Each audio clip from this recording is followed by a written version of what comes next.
હે જીરે હે જીરે જીરે હે તમે સાંભળો છો સફારીની સવારી. ઓ ભાઈ, તમને નથી લાગતું આ થોડોક વધારે ટાઈમ પાસ થાય છે? થોડુંક જલ્દી બતાવો ને યાર. આવું તો અમે ડાયરામાં સાંભળી લેવું. સાંભળી રહ્યા છો તમે સફારીની સવારી. કંટાળો નહીં આવે તમને જો મજા આવતી હોય, આનંદ મળશે, મજા આવશે ને અવનવી વાતો તમને જાણવા મળશે. પસંદ આવે જો તમને આ પોડકાસ્ટ તો આગળ મોકલી દેજો. એક છે હા તમને રજૂઆત. રાધે રાધે, જય ખોડિયાર માતાજી. તમે સાંભળી રહ્યા છો ગુજરાતી પોડકાસ્ટ જેનું નામ છે સફારીની સવારી.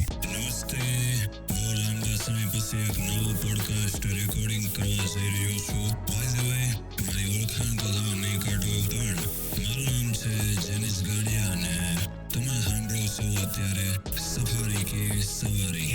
હજી એકવાર સોખવટ પડી દઉં કે હું જે આ સફારી મેગેઝિન છે, જેનું કે મેગેઝિન લખેલું જે કંઈ હું વાંચું છું, મારા દ્વારા પ્રસ્તુત નહીં કરાયેલી, તે પ્રસ્તુત કરાયેલ છે હર્ષલ પબ્લિકેશન દ્વારા. એ લોકોની પબ્લિકેશન સંસ્થા છે. તેઓ પ્રખ્યાત છે, મતલબ સફારી મેગેઝિન, જે ફિલહાલ તો ગુજરાતી ભાષામાં પ્રખ્યાત છે, પણ હિન્દી અંગ્રેજીમાં હોય તો મને કાંઈ ખબર નથી. મને એટલી ખબર છે ગુજરાતીની સફારી મેગેઝિન ઘણી પ્રખ્યાત છે તેઓની. તો આજે આપણે ચર્ચા કરવાના છીએ કે કાચિંડો તેના રંગ કઈ રીતે બદલે છે, મનુષ્ય તેના સ્વભાવ બદલે. તો આજના પોડકાસ્ટનો છે શીર્ષક, મતલબ વિષય છે રંગને બદલે કદ બદલતા કાચિંડા. આજે બડે ભૈયા તો કાલે છોટે ભૈયા. તો જોઈએ આમાં કઈ ફેરફાર તો છે નહીં. રંગ બદલે કે પછી કદ બદલે, ગુણ તો એક જ છે. જીવ વિજ્ઞાનના એક પછી એક રહસ્યોને સંશોધકો ઉકેલતા જાય છે, તેમ વધુ પડકારો તેમની સમક્ષ ખડા થતા રહે છે. ગાલા પાગોસના કાચિંડા જીવ વિજ્ઞાનીઓ માટે સંશોધનો તેમજ વિષય એટલા માટે બન્યો છે કે શારીરિક કદમાં તેઓ ઈચ્છા મુજબ વધઘટ આણી શકે છે. આ વિષયના પીએચડી મતલબ જ્યાં લખ્યું છે તેમનું નામ છે ડોક્ટર એન કૌશિક. વિષય કાચિંડાને લગતો હોય અને પાછો કલ્પનાતીત હદે વિસ્મયકારક પણ હોય, ત્યારે સહેજ માંડીને ભૂમિકા બાંધવાનું જરૂરી બને. જેના માટે પહેલા તો અર્વાચીન કાચિંડાના આદિ પૂર્વજો ડાયનોસોરને યાદ કરવા જોઈએ. ડાયનોસોર શબ્દનો સિક્કો પાડનાર સાયન્ટિસ્ટ રિચાર્ડ ઓવેન નામનો અંગ્રેજ હતો. જુરાસિક યુગના એ નામશેષ જનાવરોના માત્ર અસ્થિ માળખાનો તેણે અભ્યાસ કરીને એવું તાત્પર્ય કાઢ્યું કે તેઓ તન્યવંશી નહીં પણ સરીસૃપ છે, એટલે કે ઠંડા લોહીના સજીવો હતા. હાડપિંજરનો રાક્ષસી કદ જોતા રિચાર્ડ ઓવેને તે સરીસૃપોનો દેખાવ બિહામણો હોવાનું ધારી તેમને ડાયનોસોરિયા અર્થાત ટેરિબલ લિઝાર્ડ્સ એવું નામ આપ્યું. વખત જતા સહેજ ટૂંકાવેલો શબ્દ ડાયનોસોર ચલણમાં આવ્યો. પ્રાગૈતિહાસિક કાળમાં ડાયનોસોરે કરોડો વર્ષ સુધી અસ્તિત્વ ભોગવ્યાનું પુરાવા થયા બાદ રિચાર્ડ ઓવેન પછીના સંશોધકો માટે અનેક પ્રશ્નો ઉદ્ભવ્યા, જેમાં મુખ્ય તો એ કે ડાયનોસોરનો કદ રાક્ષસી કેમ હતો. કેટલાક સંશોધકોના અંતે બીજો કોયડો નજર સામે આવ્યો. આફ્રિકાના હાથીનું વજન 6000 કિલોગ્રામના ફિગરે પહોંચવામાં ક્યારેક 35 વર્ષ નીકળી જાય, તો દ્વિતીય છાપ ડાયનોસોર ટીરેક્સ મતલબ ટાયરેનોસોરસ રેક્સનું વજન તેના જન્મ પછી માત્ર 15 વર્ષમાં 8000 કિલોગ્રામ થવાનું કારણ શું? ઊંચાઈ વળી 3 મીટર એટલે કે 10 ફૂટ મતલબ ફીટ થાય અને લંબાઈ પણ 11 મીટર એટલે કે 34 ફીટ કરતા ઓછી નહીં. ત્રીજો કોયડો એ પહેલા નજરે સામે આવી ચૂક્યો હતો. રિચાર્ડ ઓવેને ડાયનોસોર શબ્દ એટલા માટે યોજ્યો કે તેને માત્ર તોતિંગ કદના અસ્થિપિંજરો હાથ લાગ્યા હતા, પરંતુ બધા ડાયનોસોર મહાકાય ન હતા. વિવિધ જાતો વધુ મળીને 700 જેટલી હતી. ઘણા ડાયનોસોર માંડ 0.8 થી 0 0.9 મીટર એટલે કે 2.5 ફીટથી 3 ફીટ લાંબા હતા. સૌથી વામન તો ફક્ત 0.6 મીટરના એટલે કે 2 ફીટના હતા, જેમનું વજન 3 કિલોગ્રામ હતું. સૌથી ભારે ખમ કદના ડાયનોસોર કરતા 33,300માં ભાગનો સમજી લો. લંબાઈ 67માં ભાગ જેટલી હતી. પરિણામે સવાલ ઈ થાય કે આવા પ્રાગૈતિહાસિક સરીસૃપોના કદમાં આટલો બધો તફાવત કેમ? ખરું જોતા તો સૌને કદનો લગભગ સમાન ધોરણ લાગુ પાડવું જોઈએ. શારીરિક કદને આશ્ચર્યજનક રીતે બદલી જાણતા અને પ્રાચીન ડાયનોસોરના વંશજ ગણાતા અર્વાચીન સરીસૃપ કાચિંડાનો પરિચય હજી સેજવાર મોકૂફ રહેવા દો. ઉપરના સવાલનો ખુલાસો પહેલા મેળવવો જોઈએ. લગભગ સર્વમાન્ય નીવડેલો ખુલાસો ફોસ્ટર્સ રૂલ નામની થિયરી દ્વારા કેનેડાના બ્રિસ્ટોલ ફોસ્ટરે વર્ષ 1964માં રજૂ કર્યો. આ બાયોલોજિસ્ટે એમ કહ્યું કે ખોરાકની કાયમી અછતના સંજોગોમાં આવી પડેલા સજીવો કાળક્રમે પોતાનું શારીરિક કદ ઘટાડી નાખે, જેથી ઓછા ખોરાક વડે કામ ચાલે. થિયરીને સમર્થન આપતા કેટલાક પુરાવા નજર સામે હતા.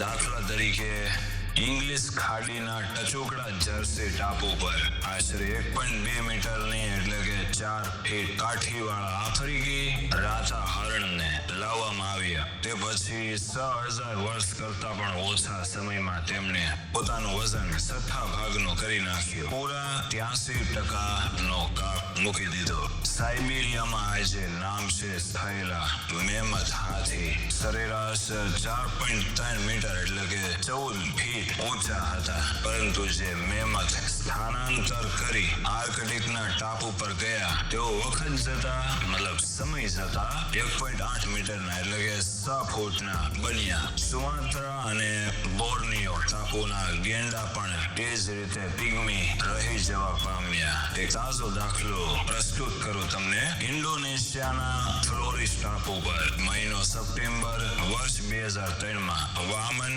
માનવ જાતના અવશેષો મળી આવ્યા. ઊંચાઈ 105 સેન્ટીમીટર કરતા વધુ નહોતી. માટે પહેલા તો એ પ્રશ્ન ખડો થયો કે તેમને મનુષ્યની કેટેગરીમાં મૂકી શકાય કે નહીં. અંતે પુરવાર થયું તેમ એ માનવ 8,40,000 વર્ષ પહેલા ફ્લોરિસ પહોંચ્યા ત્યારે બટાકા નહોતા, પરંતુ ટાપુ પોતે ત્યારે અત્યંત સીમિત ફલકનો હતો. નૈસર્ગિક ખોરાક બહુ સુલભ નહીં, માટે ફ્લોરિસના મનુષ્યો ક્રમે વામણા બન્યા. બ્રિસ્ટોલ ફોસ્ટરનો સિદ્ધાંત ડાયનોસોરને એ રીતે લાગુ પડે કે આદિકાળમાં પોંગાયા નામનો મહાખંડ તૂટ્યા પછી અને તેના મોટા હિસ્સા જેવા ગોંદવાના ખંડના પણ ટુકડા થયા પછી જે ડાયનોસોર નાના ટાપુઓ પર રહી ગયા તેમનું કદ ઘટ્યું. હવામાનના ફેરફારો દ્વારા સર્જાયેલી ખોરાકની અસર પણ તે માટે કારણભૂત બની. શરીરનું સંકોચન થવામાં હજારો વર્ષ લાગ્યા પણ થયા વગર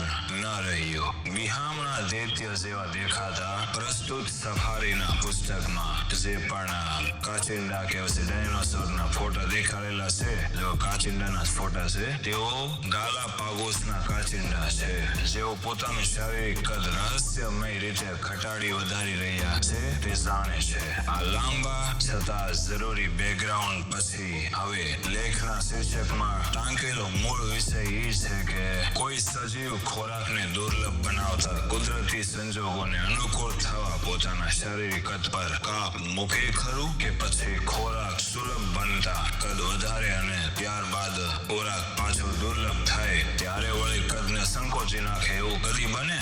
વિજ્ઞાન અને કોમન સેન્સ બે સાથે છેડો ફાડતા એ પ્રશ્નનો જવાબ છે જે નકારમાં જ આપવો પડે. છતાં પ્રશાંત મહાસાગરના ગાલાપાગોસ ટાપુ સમૂહ પર એવું બની રહ્યું છે અને કુદરતનો એક કરિશ્મો સજીવ સૃષ્ટિના જાણકારો માટે કોયડો બન્યો છે.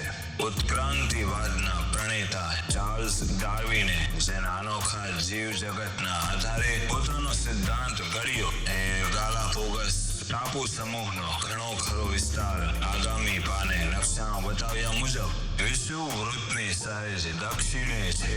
ટાપુઓ બધું મળીને 13 છે. પશ્ચિમે લગભગ 5000 કિલોમીટર સુધી બીજી ભૂમિ નથી, જ્યારે પૂર્વ તરફનો દક્ષિણ અમેરિકા 965 કિલોમીટર છેવટે પડી જાય છે. ટાપુ સમૂહ એ રીતે તદ્દન અલિપ્ત છે કે ઉત્ક્રાંતિના લાંબા દોરમાં સ્થાનિક પર્યાવરણ સાથે અનુકૂલન સાધતી અનોખી સજીવ સૃષ્ટિ એટલે જ ત્યાં ખીલી અને ડાર્વિન માટે જીવંત પ્રયોગશાળા બની.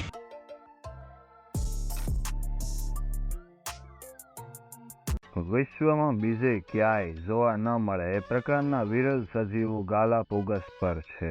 ખોરાક અનુરૂપ ચાંચવાળા તૂતી પક્ષીઓ, જાજરમાન કાચબા, ટૂંકી પાંખવાળા કાજિયા પક્ષીઓ વગેરે ગાલાપોગસના રજિસ્ટર્ડ કહી શકાય એવા ટ્રેડમાર્ક છે. સૌથી અલગ કરી આવતા હોય તો એ જ્યુરાસિક ડાયનોસોરના વંશજ ઇગુઆની જેવો ઠંડા લોહીના સરીસૃપ કાચિંડા છે. સૌથી આશ્ચર્યજનક હોય તો એ પણ ઇગુઆની, કેમ કે તેઓ સંજોગો અનુસાર પોતાનું કદ બદલવામાં માહેર છે. શારીરિક કદમાં થતો ફેરફાર પહેલી વખત અમેરિકન પર્યાવરણ શાસ્ત્રી ઇકોલોજીસ્ટ માર્ટિન વિકેલસ્કીના ધ્યાન પર આવ્યો. ઇગ્વાનાનો અભ્યાસ તે કેટલાક વર્ષે કરતો હતો, મતલબ ઘણા સમયથી કરતો હતો એનો અભ્યાસ. ઇગ્વાનાની જળચર અને ભૂચર એમ બે જાતો પૈકી જળચર સ્પીસીસે તેના ચક્રાવામાં નાખ્યો. આ સ્પીસીસના કાચિંડા મોટા ભાગનો સમય તો જમીન ઉપર ગુજારે, પણ હવાર હાંજ તેઓ સમુદ્રમાં જાય અને છીછરા સાગર તળિયે લીલી તેમજ રાતી શેવાળનું ભોજન લે. આ તેમનો એકમાત્ર ખોરાક માટે શેવાળ વગર તેમને ન ચાલે. ચાર્લ્સ ડાર્વિન વર્ષ 1835માં ગાલાપાગોસ ટાપુના પ્રવાસ દરમિયાન જોયું કે આવા સમુદ્રી કાચિંડા સમાન કદના ન હતા. સૌથી નાનું કદ જીનોવેસ નામના મિની ટાપુ પર થતા કાચિંડાઓનું હતું. લંબાઈ માપતી વખતે પૂંછડીને બાદ કરો તો 28 સેન્ટીમીટર કરતા વધુ કદ નહોતું. સૌથી મોટું કદ તો મહત્તમ સાઈઝ વાળા ઇસાબેલા ટાપુના કાચિંડાનું, જેઓ 59 સેન્ટીમીટરના હતા. ડાર્વિને કદનો તફાવત ખોરાકના પુરવઠાને આભારી હોવાનું જણાવ્યું, પરંતુ મોટા કાચિંડાને વધુ ખોરાક શા કારણે મળે એ પ્રશ્ન તેના માટે અકળ રહ્યો. ઇગ્વાના હંમેશા શેવાળ પર નભે એ તેને ખબર નહોતી. પ્રકૃતિવિદોને વર્ષો પછી ખ્યાલ આવ્યો કે સમુદ્રની ભીતરના પ્રવાહો ઇસાબેલા પાસે ભરપૂર પોષક દ્રવ્યોના તાણે લાવતા હતા, એટલે ત્યાં છીછરા તળિયે વધુ શેવાળ પેદા થતી હતી અને ઇગ્વાનાને વધુ ખોરાક મળી રહેતો હતો. ઉત્તરે જીનોવેસ સુધી પહોંચતા સુધી પ્રવાહોનું જોર સહેજ ઘટી જાય, માટે શેવાળનો પુરવઠો જરા સીમિત રહેવાને લીધે ત્યાંના કાચિંડા જરા નાના કદના હતા. બીજા કેટલાક વર્ષો પછી બધા ટાપુવાસી કાચિંડાનો અભ્યાસ કરતી વખતે માર્ટિન વિલ્કેસ્કીએ જોયું કે અમુક સિઝનમાં તેમનો શારીરિક બાંધો 20% જેટલો સંકોચાતો હતો અને સિઝન બદલાય ત્યારે કદમાં 20%ના કાપને પાછો સરભર કરી દેતો વધારો થઈ જતો હતો. લંબાઈ વધુમાં વધુ 6 સેન્ટીમીટર ઘટે કે વધે, પણ ક્યુબ ઘનમાં બદલાતો શારીરિક જથ્થો 1/5 જેટલી વધઘટ પામતો હતો. અડધો જેટલી વધઘટ પામતો હોય એમ. એકવાર નહીં, અનેક વખત માર્ટિન વિલ્કેસ્કી એ આવા ફેરફારો નોંધ્યા. નિરીક્ષણ કરવામાં તે એકલો ન હતો, સંશોધકોની ટીમ તેની સાથે હતી. આથી કાચિંડાને માપવામાં ભૂલચૂક થવાનો પ્રશ્ન નહોતો. પ્રશ્ન હોય તો એ કે માત્ર રંગ બદલવા માટે જાણીતા કાચિંડા તેમનું કદ શા કારણે બદલતા હતા. બીજો પ્રશ્ન એ કે એકવાર શરીરનો બાંધો સેટ થાય એ પછી તેનું વિસ્તરણ, સંકોચન અને પછી ફરી વિસ્તરણ કઈ રીતે શક્ય બને. પ્રશ્ન નંબર 1 નો જવાબ પહેલા મળ્યો. વિલ્કેસ્કીની સંશોધક ટીમે જોયું કે અલ નિન્યો તરીકે ઓળખાતો નામચીન સમુદ્રી પ્રવાહ ઓછામાં ઓછા 3 વર્ષે તરખાટે ચડે ત્યારે જ ગાલાપાગોસના કાચિંડા પોતાના કદને સંકોચે છે. હકીકતે અલ નિન્યો પોતે 3 થી 7 વર્ષે પેદા થાય છે અને ભારતના ચોમાસાને પણ બુરી અસર કરે છે. દક્ષિણી પશ્ચિમ કિનારાથી સહેજ દૂર અને ગાલાપાગોસની સહેજ નજીક સર્જાતો પ્રવાહ ખાસો ગરમ છે, એટલે તેની સ્થાનિક અસર વધુ તીવ્ર હોય છે. દરિયાઈ પોષક દ્રવ્યોને ગાલાપાગોસ તરફ ઘસડી એકંદરે ઠંડા પ્રવાહોને તે ખોરંબે પાડી દે છે. એટલું જ નહીં, પણ ત્યાંના સરેરાશ 18 અંશ સેલ્સિયસ જેટલા સમુદ્રી તાપમાને વધારી 32 સેલ્સિયસ કરી નાખે છે. આ ગરમી વચ્ચે લીલી અને રાતી શેવાળ સારી રીતે પાંગળી શકે નહીં, એટલે તેના પુરવઠામાં સારો એવો કાપ આવ્યા વગર રહેતો નથી. તપકીરીઓ રંગ ધરાવતી ઝીદી પીસીસ ની શેવાળ જ ગરમ પાણી વચ્ચે સલામત રહી છે. ઇગ્વાના તે શેવાળનું આસાનીપૂર્વક પાચન કરી શકતા નથી. પરિણામે લીલી રાતી શેવાળના ઓછા પુરવઠા વડે કામ ચલાવવા તેમણે પોતાનું કદ ઘટાડવું રહ્યું. અલ નિન્યોની તાંડવ શમ્યા પછી કદ પાછું વધારવાનો તકાદો પણ એટલો જ શક્તિભર્યો, કેમ કે માદા હંમેશા મોટા કદના કાચિંડાને પસંદગી આપે છે. પરિણામે એ સવાલ વ્યર્થ ગણાય કે કાચિંડા વારંવાર શારીરિક ફેરફારો કરવાને બદલે કાયમ માટે પોતાનું કદ નાનું કેમ રાખતા નથી. મામલો તીવ્ર સ્પર્ધા વચ્ચે સ્વયંવરમાં પસંદ થવાનો અને વંશવેલો ચાલુ રાખવાનો છે. પ્રશ્ન નંબર 2 નો જવાબ શોધતા આપણે સાંભળીએ કે અત્યાર સુધીમાં તેનો જવાબ મળ્યો નથી. પ્રશ્ન છે જટિલ અને અઘરો, કેમ કે બાંધો રચાયા પછી તે અવારનવાર કઈ રીતે સંકોચાય કે પછી વિસ્તરે. લંબાઈ જો વધુમાં વધુ 6 સેન્ટીમીટર ઘટતી હોય તો એવા ફેરફાર માટે ફક્ત માંસપેશીઓ નહીં પણ તમામ અસ્થિ માળખું પણ સંકોચાવવું જોઈએ. માર્ટિન વિલ્કેન્સી ને પહેલો વિચાર ઇન્ટરવર્ટિબ્રલ કહેવાતા ટિશ્યુનો આવ્યો. આ નરમ ટિશ્યુ કરોડરજ્જુના દર 2 મણકા વચ્ચે હોય છે. માણસની વૃદ્ધાવસ્થા શરૂ થતા એ ટિશ્યુનો ઘસારો કરોડરજ્જુને સહેજ ટૂંકી કરી નાખે. ઊંચાઈ પણ કેટલાક મિલીમીટર ઘટી જવા પામે. આમ છતાં કરોડરજ્જુ ને લાંબી પથરાયેલી રાખવામાં એ ટિશ્યુનો ફાળો 10% કરતા વધારે નથી. અને ધારો કે ટિશ્યુ સંકોચાય તો પણ સંકોચનનું પ્રમાણ કેટલું? પૂરા 6 સેન્ટીમીટર તો ક્યારેય નહીં. વયોવૃદ્ધો આવા ફેરફાર પછી મુક્ત રીતે હલનચલન કરી શકતા નથી. વિલ્કેસ્કીએ તો જોયું કે ગાલાપાગોસના કાચિંડા તેમના કદ પર કાપ મૂક્યા પછી તે અગાઉની જેમ છૂટથી હિલચાલ કરે છે. આથી કદ માપનો ઘણો ખરો ફેરફાર તેમના ટિશ્યુમાં નહીં પણ હાડકામાં થતો હોવો જોઈએ એવું એમને લાગ્યું. વિલ્કેસ્કીએ સંશોધન આગળ ચલાવ્યું. એક રસપ્રદ વાત એ જાણવા મળી કે અલ નિન્યો ના આગમન પછી કાચિંડાના બાયોલોજીકલ તંત્ર કોર્ટિકોસ્ટેરોન નામના હોર્મોન રસાયણનો સ્ત્રાવ ખાસો વધારી દે છે. માણસના શરીરમાં એ કેટેગરીનું બીજું રસાયણ કોર્ટિસોલ છે. અંતરિક્ષમાં જ્યાં ગુરુત્વાકર્ષણનો પ્રભાવ ન વર્તાય ત્યાં લાંબો સમય ગુજારતા અવકાશ યાત્રીનું શરીર રસાયણનો પુષ્કળ સ્ત્રાવ કાઢે છે, જેની અસર તેના હાડકાને ખોખલા કરી નાખે છે. ઇગ્વાનાનો કેસ જ્યારે નાસાને અસ્થિ નિષ્ણાંત ડોક્ટર રૂપ ગ્લોબસે જાણ્યો ત્યારે તે મહિલા શ્રી મહોદય સંશોધકે એવો ખુલાસો આપ્યો કે